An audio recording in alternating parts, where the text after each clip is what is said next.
आशक इजोत में अहाँ के स्वागत अछि। यह कार्यक्रम हमरा के एकटा अवसर प्रदान करैत छथि कि हम बाइबल सँ जुड़ल चीज के अध्ययन क सकी आ यह जानू कि हमरा जीवन के लेल परमेश्वर के इच्छा की अछि। ई उद्देश्य के संग हम यह कार्यक्रम अहाँ के लेल प्रस्तुत क रहल छी। कृपया क देखू आ सुनू ताकि परमेश्वर अहाँ के जीवन के मार्गदर्शक ठहरे।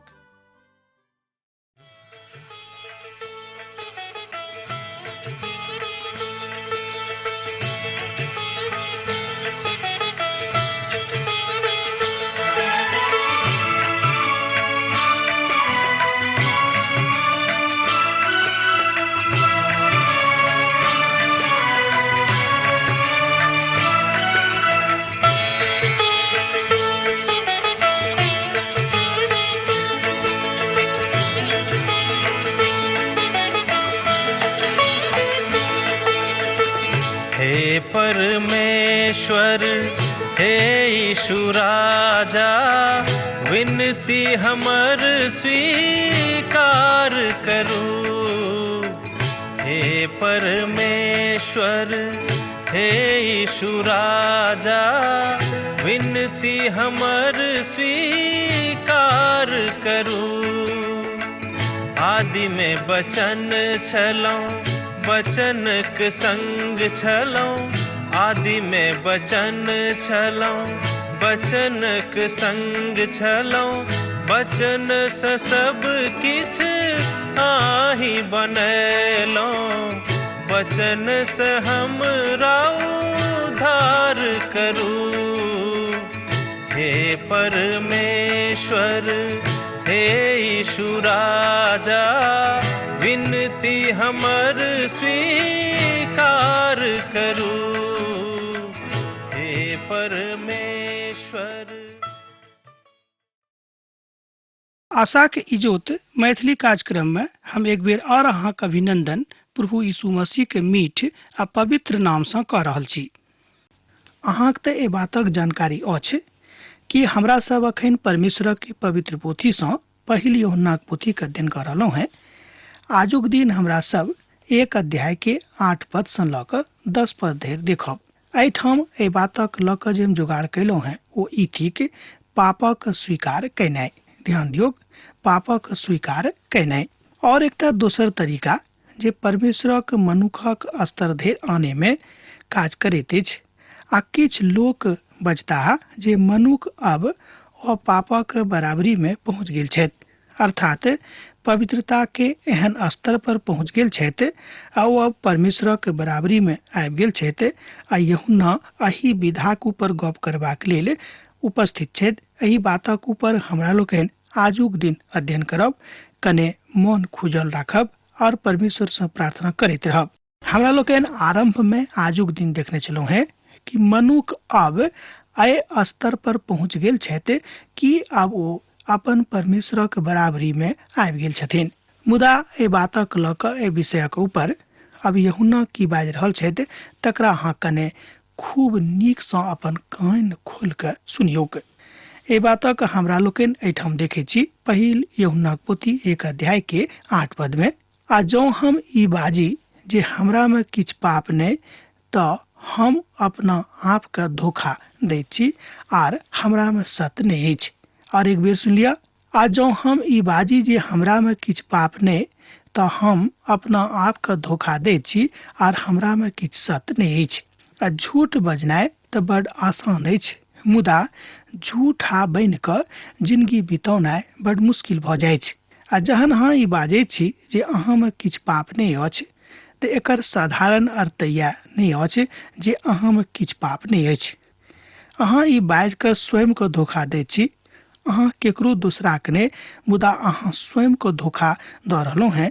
हाँ, अहाँ मात्र अपना आप के धोखा दैत छी, कियाक तऽ आब अहाँ के एहि बातक गुमान भऽ गेल अछि कि अहाँ अब कोनो तरहक असत गप नहीं थिक, अहाँ में कोनो पाप नहीं थिक। बहुत बेर लोग आध्यात्मिक जिंदगी में एही स्तर पर पहुँच पा एही तरह से गप केनाइ आरंभ कऽ दैत छथि कि ओ आब बड़ पवित्र भऽ गेल छथि और आब हुनका में किछु पाप नहीं छनि। मुदा यूहन्ना एहि बात सँ एको रत्ती अहाँक साथ नहि छथि। ओ बाजि रहल छथि कि अब जो केओ ई बाजै छथि कि हमरा में पाप नहीं अछि तो ओ झूठा छथि आर हुनका में सत्य नहीं छनि। हम एहि समस्या सँ अपन जिंदगी के आरंभिके काल सँ अर्थात प्रचारक के जिंदगी के आरंभिके काल सँ अनुभूति कर रहल छी, अर्थात अनुभूत करबाक प्रयास कर रहल छी। जहन हम महाविद्यालय में गेल छलहुँ हैं, हमर कोठली के सहपाठी एकटा युवा छलाह। ओ स्वयं सेवकक काजक लेल पढ़ि रहल छलाह। ओ बहुत बात में बड़ नीक छलाह।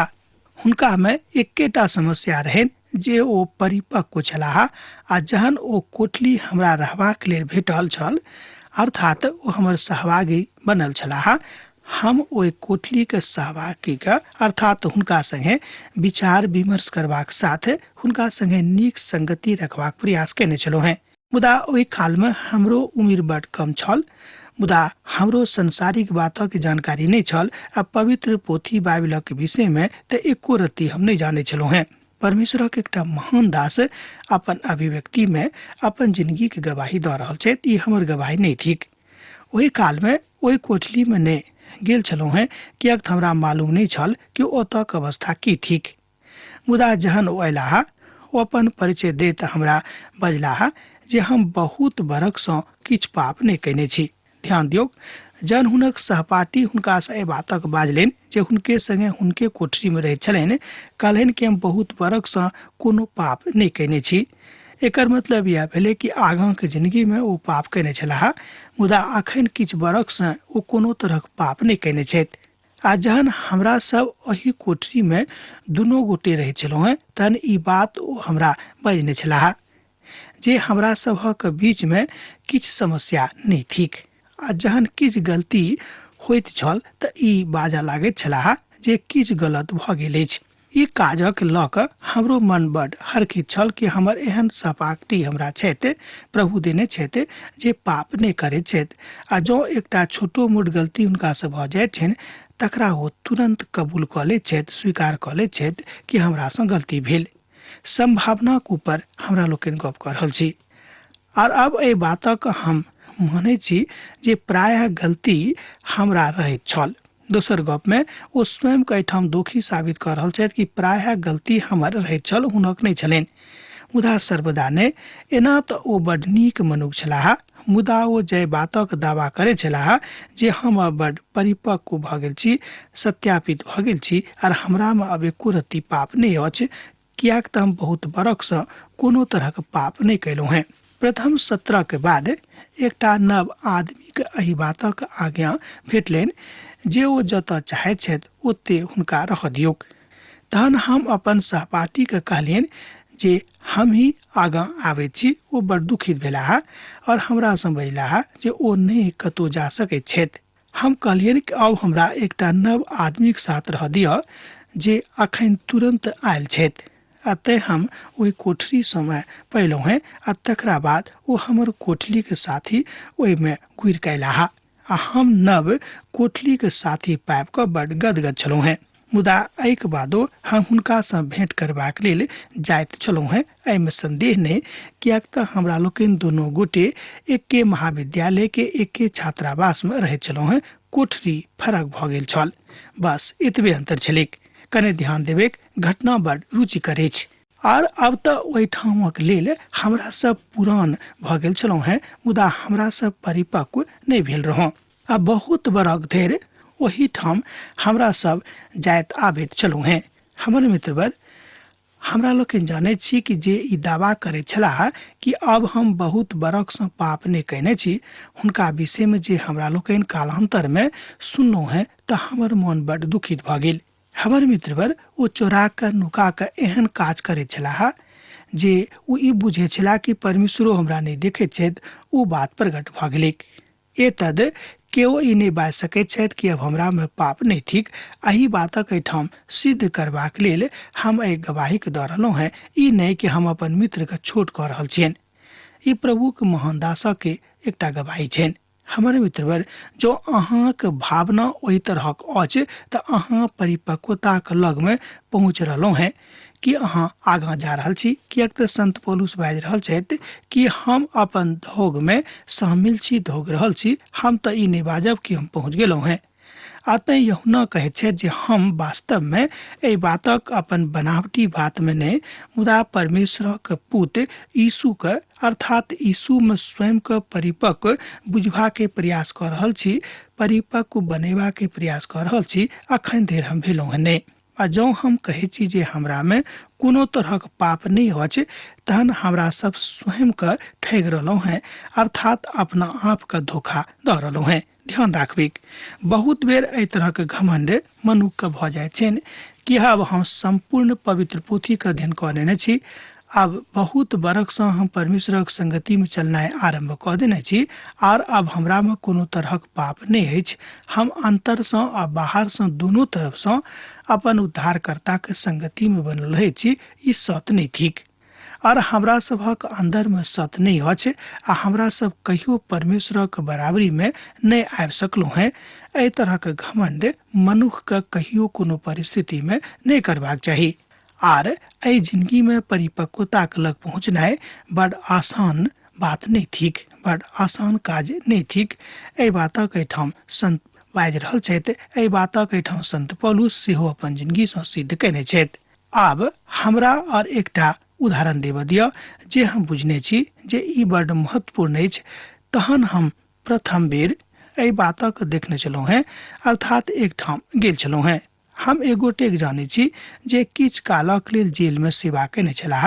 ओ बड्ड अद्भुत आ उत्साही विश्वासी रहथि, आ हमरा लगमे एकटा प्रीति हुनका संगे रहनि, अर्थात हमरासँ हुनका हृदयमे एकटा बड्ड अद्भुत प्रीति रहनि। तै वो हमरा एहिठाम आबि कऽ हमरा बहुत बातक विषयमे बताबैत छलाह कि कोनाके प्रचार करबाक चाही, कोनाके सनेश जे प्रभु यीशु मसीह प्रेमक सनेश छैक मनुष्य जातिके देबाक चाही। वो कोनो तरहक आलोचनाक ऊपर विश्वास नहीं राखैत छलाह। जहन हम प्रचार करैत छी, अहाँ मनुष्य छी, हम मनुष्य छी, अहूँसँ गलती हैत, हमरोसँ गलती हैत, तहन आलोचनाक पात्र नहीं बनियोक, मुदा परमेश्वरक वचनक सही सही रीतिसँ बतेबाक प्रयास करियोक। या ओ बाजि रहल छथि। आलोचना नीक गप नहीं थिक, किएक तऽ जँ हम आलोचना करनाइ आरम्भ कऽ देबै, तहन एहिठाम एहि संसारमे एकोटा व्यक्ति एहन नहीं छथि जिनक अहाँ आलोचना नहीं कऽ सकलहुँ हैं, किएक तऽ कोनो मनुष्य पूर्ण नहीं छथि, आ सबमे किछु ने किछु कमी घटी छनि। मुदा ओ एक रोज हमरासँ अयलाह आ बाजऽ लगलाह और बजलाह, भाई प्रभुक दास, काल्हि रातिमे हम पवित्र भऽ गेलहुँ हैं। ओहि बातक हमरा आबि कऽ कहलनि कि हे प्रभुक दास, काल्हि रातिसँ हम पवित्र भऽ गेल छी। हम कहलियनि कि अहाँ एहि बातक अनुभूति कयलहुँ हैं, अहाँक संगे वास्तवमे की भेल तकरा हमरा बता दियौक। ओ कहलनि अब ओ एहि स्थानमे पहुँच गेल छथि जतऽ ओ पाप नहीं कऽ सकैत छथि। ध्यान दियौक, ओ कहलनि कि अब हम ओहि स्थानमे पहुँच गेल छी जतऽ ओ पाप नहीं कऽ सकैत छथि। आ किछु कालक लेल हुनका हम ओही ठाम नहीं देखलियनि, मुदा ओहि कलीसियाके किछु अगुआ सब ओही ठाम हुनका बगलमे रहैत छलाह। ओहि आदमीके पुत्र आबि कऽ बजलाह जे ओ मनुष्य कलीसियाके धन आ संपत्ति सब किछु बेच बाच कऽ ओहि ठामसँ चलि गेल छथि। देखियौ ओहि मनुष्यक गवाही जे कहलनि कि काल्हि रातिसँ अब हम पवित्र भऽ गेल छी, आर हमरामे आब एको रत्ती पाप नहीं अछि। हम ओहि स्थानमे पहुँच गेल छी जतऽसँ हम कहियो पाप नहीं कऽ सकलहुँ हँ। वएह मनुष्य ई काज केलथि जे समस्त कलीसियाके धन संपत्तिके बेच कऽ ओहि ठामसँ परा गेलाह जे हुनक नहीं रहनि। ओतऽ कुछ देरीके लेल चुप छलाह, और तकरा बाद ओ बजलाह जे ओ आदमी कलीसियाके धनक ऊपर एकदम टकटकी लगा कऽ बैसल छलाह। ओ बुझे छलखिन कि तऽ कलीसियाके धन अछि, एकरा हम बेच देबेक आ स्वयं के आनंदित कऽ लेबेक और अपन एहन नीक मुकाम बनवा लेबेक, तकरा बाद हमरा कहियो एहि तरहक पाप करबाक आवश्यकता नहीं पड़त। एके बेर हम एहि तरहक गलती कयलहुँ हैं। जँ हम जानि बुझि कऽ एके बेर एहि तरहक गलती कऽ रहल छी तऽ अहाँ बुझि लिअ कि परमेश्वरक न्याय अहाँके लेल अहाँके जिंदगीमे आयत, किएक तऽ परमेश्वर केकरो मुख देख कऽ न्याय नहीं करता। मुदा हुनक हृदयक इच्छा बहुत नीक नहीं छलनि, मुदा ओ एहि बातक कहियो नहीं करता। आ अंततो गत्वा तहन वो कहला, अब हम और दिन इंतजार नहीं कर सकलू हैं, अब हमरा शीघ्रता में ओहि ठाम जाय दियो, कियाक त हमरा अपन मुकाम बनेबाक अछि। वो अपन पड़ोसी के विषय में एहि बातक बजला। ओ आदमी कलिसिया में अगुआ रहत। ध्यान दियो कते घृणिक बात थिक कि कलिसिया के आगुओ सब धन संपत्ति बेच क एहि तरह काज करे छथि आ ओ बाजैत छथि, दावा करे छथि कि अब हम ओहि स्थान पे छी जतऽ से हम कोनो तरह के गलती वा पाप नहीं कर सकलू हैं। तहन हम ओहि आदमी से भेंट क के कहलियन, अब अहाँ ई कहियो नहीं बाजब जे अहाँ पवित्र भ गेल छी। हाँ, ई बात सत्य अछि और अहाँ ई दावा नहीं कह सकलू हैं जे अब अहाँ से पाप नहीं हैत, अब अहाँ से गलती नहीं हैत और अहाँ अब परिपक्व भ गेलू हैं, अर्थात परमेश्वर के समानता में भ गेल छी। तहन वो एहि बातक अब एहि तरह बाजे लगला कि हाँ, हमरा से गलती भेल, अब हम एहि तरह गप नहीं करब। एतद हमरा सब जहन मसीही जिंदगी के जी रहल छी तहन बहुत बहुत सावधान रहबाक जरूरत अछि। ध्यान दियौ, अहाँ बाजि सकलहुँ हैं जे किछ कालक लेल हमर तामस भड़क गेल छल, मुदा ओ पाप नहीं छल। ई बात अहाँ नहीं बाजि सकलहुँ हैं कि ओ पाप नहीं छल। तामस हर परिस्थिति में पाप थिक आ ओहि तामसक कारणे अहाँ पाप में खसि सकलहुँ हैं, मुदा ओहि तामसक ठंडा करबाक लेल प्रार्थना करनाइ जरूरी थिक। और अहाँ बजनाइ आरंभ क दियौ कि हाँ, हे प्रभु, हमरा सँ अब गलती भेल, हमरा अब अहाँ माफ क दिअ। ओ ई पाप नहीं थिक, तहन ई अधिक सेहो नहीं थिक। हम तो बस एकटा छोट मोट गलती कैलहुँ हैं आ ई बात पाप नहीं अछि और ई बात पाप नहीं भ सकै छै। ई अहाँके अपन तर्क अछि। अहाँके अब ओहि ठाम पहुँच गेल छी जतऽ अहाँ अब पाप नहीं कऽ सकलहुँ हैं, गलती नहीं कऽ सकलहुँ हैं। ई अहाँके निजी तर्क छल। एहि तर्कसँ परमेश्वरक पवित्र शास्त्रसँ कोनो मतलब नहीं अछि, अर्थात परमेश्वरक पवित्र वचनसँ एहि बातक कोनो लेनाइ देनाइ नहीं अछि। मुदा परमेश्वरक वचन बताबैत अछि जे ई पाप अछि, ई पाप अछि, ई पाप अछि। हमर मित्रवर, जहन अहाँ केकरो धोखा दऽ कऽ कहैत छियनि जे अहाँ पाप नहीं कैलहुँ हैं, तऽ की ई पाप नहीं थिक? कि अहाँ एहि बातक स्वयं में नहीं बुझैत छियै कि हम हुनका धोखा दऽ देने छियनि, हुनकासँ झूठ बाजि देने छियनि, तऽ की पाप नहीं अछि? स्वयं अहाँ एहि बातक टटोल कऽ देखियौ, अपन हृदय के खोलि कऽ देखियौ कि अहाँ से पाप भेल अछि कि नहीं। अहाँ परमेश्वरक धोखा नहीं दऽ सकलहुँ हैं। अहाँ स्वयं के धोखा दऽ सकैत छी, स्वयं के अन्हार में राखि सकैत छी, मुदा परमेश्वरक संगे अहाँ एहि तरहक बर्ताव कहियो नहीं कऽ सकलहुँ हैं, कियाक तो इजोत थिकाह आ हुनका केओ अन्हार में नहीं धकेल सकैत छी, अर्थात केओ परमेश्वर के अन्हार में धकेल नहीं सकैत छथि। आ जावेद अहाँ परमेश्वरक अपन स्तर पर आनबा के प्रयास करैत रहब, अहाँ से गलती होइत रहत, अहाँ पाप करैत रहब, अहाँ परमेश्वरक स्तरक दिस बढ़ैत जाउ, मुदा परमेश्वर के अहाँ अपन स्तर में आनबा के प्रयास नहीं करियौ। अब तऽ स्पष्ट भ गेल होयत कि एहिठाम यूहन्ना की बजबाक प्रयास केने छथिन। अहाँ कहिया ई करऽ जा रहल छी? यूहन्ना एहि बातक एकटा विकल्प दऽ रहल छथि। कने ध्यान दियौ, यूहन्ना एहि बातक एकटा विकल्प के राखि रहल छथि, अहाँक वा हमरा दऽ रहल छथि। आ जँ हमरा सब अपन पापक मान ली तऽ ओ हमर पापक क्षमा करनाइ और हमरा समस्त अधर्म से शुद्ध करनाइ में विश्वास जोग और धर्मी छथि। पहिल यूहन्ना पोथी 1 अध्याय आ तकर 9 पद एहि बातक कहैत अछि। आ जँ हमरा सब अपन पापक मानी, अर्थात जँ हमरा सब अपन हृदय से अपन पापक मान ली, और एहिठाम और एकटा कथा अछि, वो ई थिक, तकरा बाद ई विश्वास करी आ प्रभु से ई बातक कही कि हे प्रभु, एहि तरहक सामर्थ्य दिया कि हम भविष्य में पुनः एहि तरहक पाप जान बूझ कर नहीं करी, बा हम नहीं करी, तहने अहाँ परमेश्वरक परिपक्वता के दिस बढ़ि सकलहुँ हैं। परमेश्वरक जरूरत नहीं अछि कि ओ अहाँक स्तर में आबि कऽ खसतैथ, कियाक तऽ एहि मद में हमरा सब बराबरे पाप करैत रहै छी। पद 7 एहि बातक कने और रीति से कहैत अछि, और पद 8 एहि बातक कने और रीति से बताबैत अछि। और एहिठाम ओ एकटा धर्मी मनुखक बड़ पवित्रता में आनबा के बातक ऊपर कथा कह रहल छथि, जे अपन पापक स्वीकार कयनाइ और अपन पापक मान लेनाइ परमेश्वरक बड़ नीक लागैत छनि। अर्थात ओ क्षमा करे में विश्वास योग्य छथि, बड़ धर्मी छथि, बड़ दयालु छथि। अन्यथा ई बात कहियो मनुष्य जातिक लेल संभव नहीं रहन कि परमेश्वर हुनक समानता में आबि कऽ हुनका से प्रेम करतियनि। यह वास्तविकता छल कि परमेश्वर मनुखक खूब पापी भेलाक बादो ओ हुनका से प्रेम राखैत छथि। अब सवाल अछि जे अपना पाप के मान लेनाइ के की मतलब अछि, अर्थात अपन पापक मान लेनाइ के मतलब की अछि, तकर अर्थ की अछि, तकरा हमरा लोकनि कोना बुझब। मान लेनाइ शब्दक के की अर्थ होइत अछि?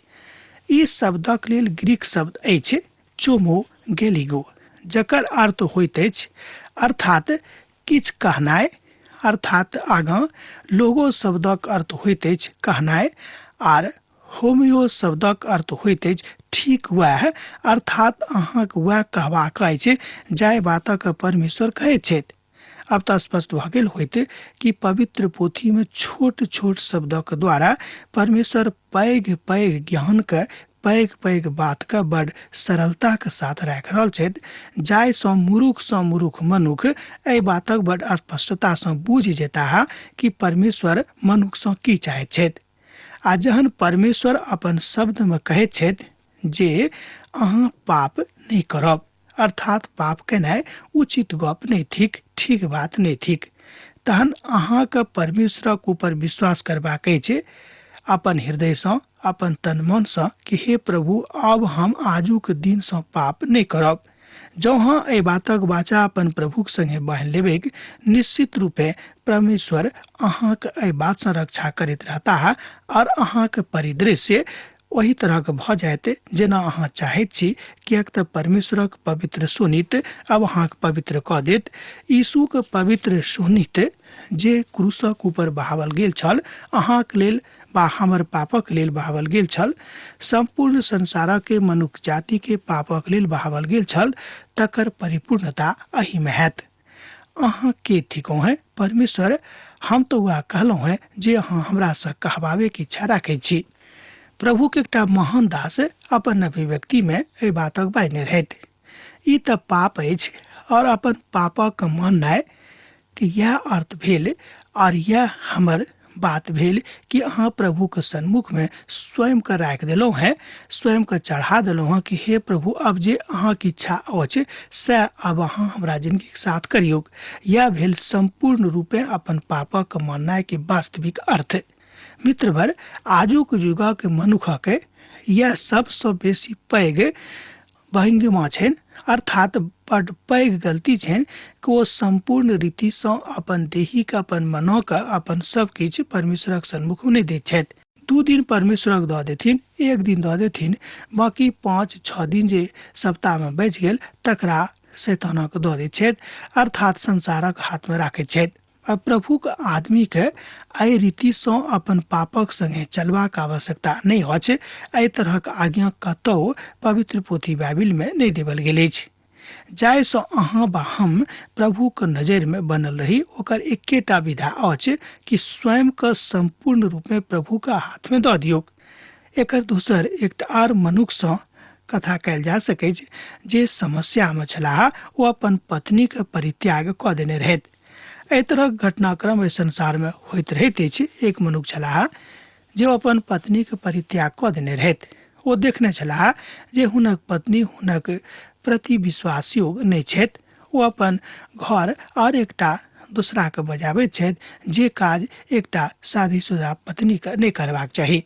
एहि बातक देख लेलखिन हुनक पति, एहि बातक केकरो देख लेलखिन, हुनका मन में खिन्न भऽ गेलनि, अपन पत्नी के प्रति अविश्वास जाग गेलनि।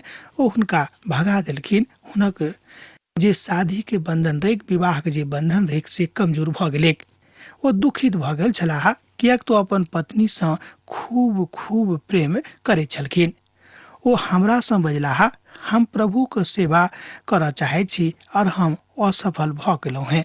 ओ बुरी तरह असफल भऽ गेल छलाह, कियाक तऽ हुनक पत्नी के संगति आन पुरुष सँ भऽ गेल रहनि। ओ परमेश्वरक एकटा सेवक रहथि। प्रभु के एकटा महान दास अपन गवाही में, घटनाक्रम में एहि बातक बजा रहल छथि। ओ बाजि रहल छथि, ओ बजौलथि और असफलता के लऽ कऽ हमरा सन्मुख में अयला है। हम हुनका कहलियन कि यौ अहाँ एतेक निराश किएक भऽ गेल छी, किएक तऽ परमेश्वर सब कुछ कऽ सकैत छथि। अहाँ अपन पत्नीक संगे गप करियौग, अनेरे हुनक परित्याग नहि करियौग, किएक तऽ हुनका से गलती भेलनि, ओ पाप में खसि गेली। अहूँ हुनका छोड़ि कऽ दोसर एकटा और पाप में नहि खसू। हुनका ई बात नीक लागलनि, ओ प्रार्थना कयलथि और परमेश्वरक वचन से हुनका शुद्ध करबाक हेतु कहलनि। ओ यूहन्नाक पोथी से गप कऽ रहल छलाह कि जे अपन पापक मान ले छथि, प्रभु यीशु मसीह के शोणित हुनक पापक संपूर्णता के साथ शुद्ध करऽ के जोग छथि, अर्थात प्रभु यीशु मसीह हुनका संपूर्ण रूप में माफ करबाक लेल तैयार छथिन, अर्थात पूर्ण क्षमा हुनका भेट जेतनि। ई बात हुनक पत्नी मान गेली और हुनका जिंदगी में संपूर्णता के साथ एहि पापक जे संविगम भऽ गेल छलनि से हुनका जिंदगी से हटि गेलनि। एतद हमरा लोकनि देखैत छी कि परमेश्वर अपन प्रिय पुतक लेल किछुओ कऽ सकैत छथि और एहि तरहक दृष्टांत से हमरा लोकनि एहि बातक सीखैत छी, एहि बातक देखैत छी, एहि बातक बुझैत छी कि परमेश्वर जे काल्हि छलाह वह परमेश्वर आजुक छथि, वह परमेश्वर जे हुनक रहनि वह परमेश्वर हमरो सभक छथि। जेना ओ हुनका क्षमा कयलनि ओही तरह हमरा सभक सेहो क्षमा कऽ सकैत छथि। ओ क्षमा के महान परमेश्वर थिकाह और हुनका संगे रहनाइ एकटा महान काम अछि, किएक तऽ हुनका आगाँ में केकरो किछु नहि चलैत छनि आ कोनो दोसर तरहक कथा कऽ कऽ परमेश्वर के केओ मनुख अपना समानता में हुनका नहीं आनि सकैत छथि।